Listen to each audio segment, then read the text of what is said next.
The frontiers of the Roman Empire stretched from the sands of the Sahara Desert in North Africa to the rivers of Mesopotamia in Iraq, and northward to the Rhine and Danube in Central Europe.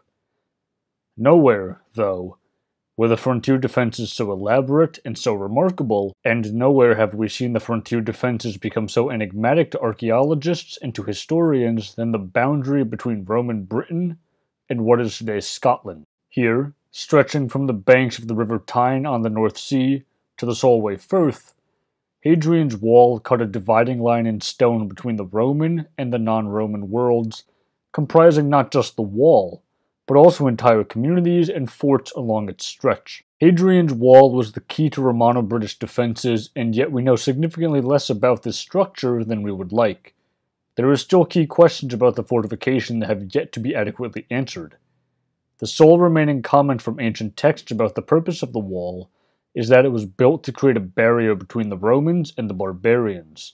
But this should be taken with a serious grain of salt, because it was written over 200 years after Hadrian ordered the construction of the wall, and the source the comment is taken from is the Historia Augusta, which is notorious for its inaccuracy and occasionally outright fabrication.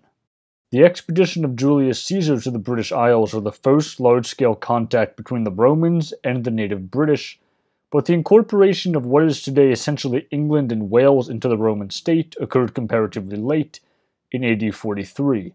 Well after the acquisition of most of the imperial territories during the Republican era. 17 years after the initial conquest, the Iceni tribe, led by their queen Boudica, revolted against Roman rule, and the rebellion was put down harshly and quickly. And while after this the southern portions of what is today England were effectively pacified and Romanized, Wales was never fully dealt with, and a military garrison was placed there for decades. Frontier conflicts were always an ongoing problem, and during the reign of Domitian, one legion pulled out of Britannia and was stationed closer to the Rhine-Danube frontier, leaving Roman Britain at this point with 3 legions and their associated auxiliary units, and eventually this was pulled back to 2 legions.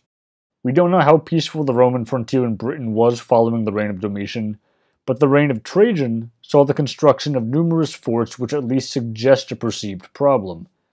The early years of Hadrian's administration saw warfare in Britain, and to bring back peace, or at least nominal peace, 2 commanders were dispatched to quell the trouble, which they did successfully, and another legion was sent to the province, bringing the total number up to 3 once again.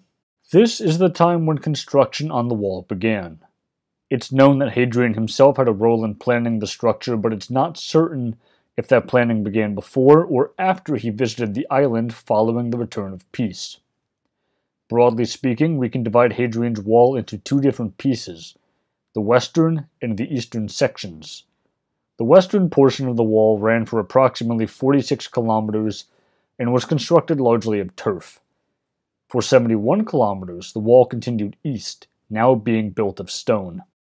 A mile castle was constructed every Roman mile, and between these there were at least 2 turrets, all built of stone.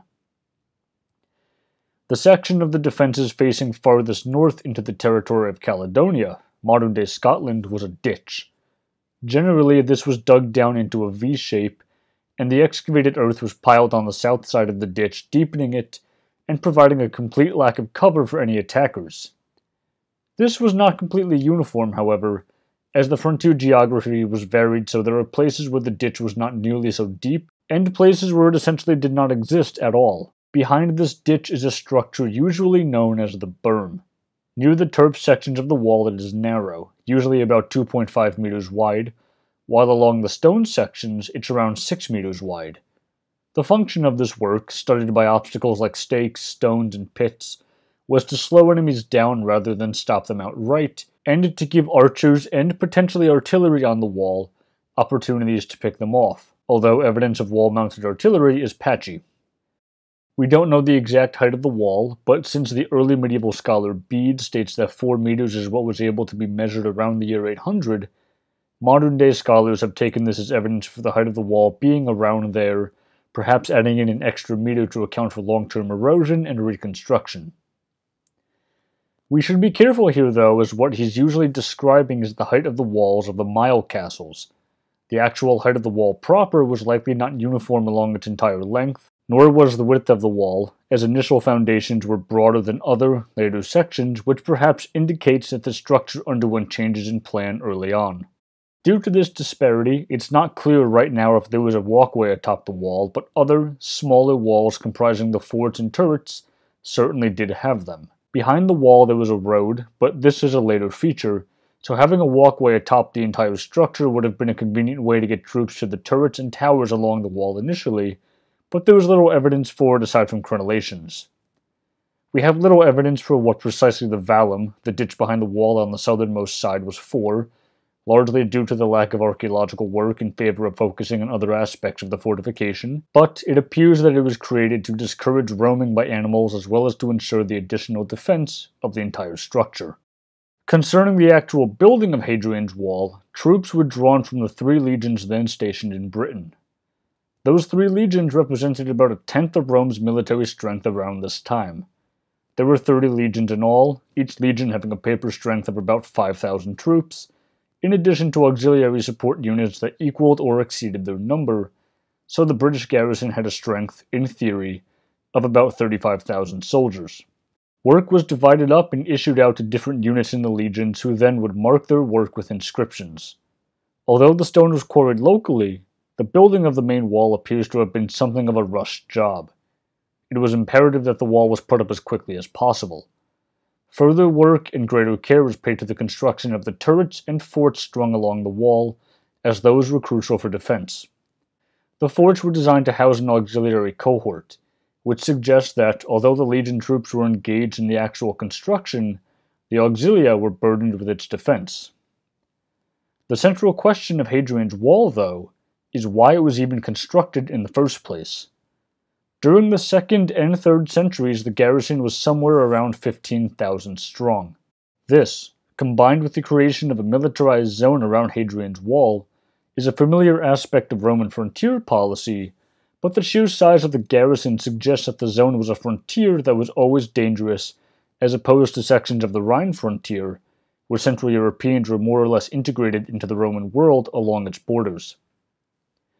Considering that Roman Britain was never fully pacified, especially the northern portion of the province, it is highly likely that the wall served a political purpose more than a military one.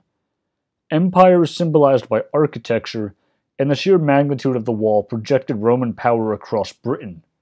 Additionally, the level of militarization, combined with the large number of cavalry troops in the garrison, would have allowed the Roman forces to fight defensively along the fortification and provide a halting point for large-scale fighting while additional troops were brought in. So, in conclusion, the precise purpose of Hadrian's Wall is not entirely understood, and there remains much work to do on it, but the wall was crucial for long-term Roman power and projection in the region.